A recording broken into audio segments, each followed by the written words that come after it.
Hello, I'm in a 2015 Nissan Sentra, and today I'm going to show you to turn on and off your traction control. So while the vehicle's turned on, which this is, look to the side here, and this button is your traction control. So push it once to turn it off, push it again to turn it on. And if you watch your dash here, when it's off, you'll see this lit up, and then when it's on, that symbol will just be gone.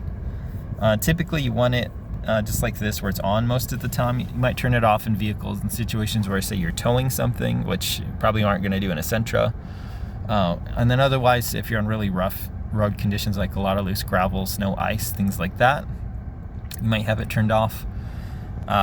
Just that way the wheels aren't spinning in a certain way where it might be harder to get unstuck from mud, for example.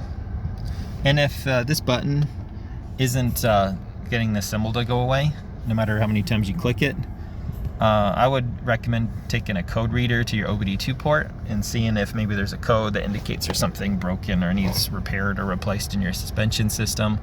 Maybe a sensor's gone bad, something like that. But yeah, that might be just an indication something needs maintained on the vehicle. But otherwise, I hope this is helpful. Hope you have a wonderful day.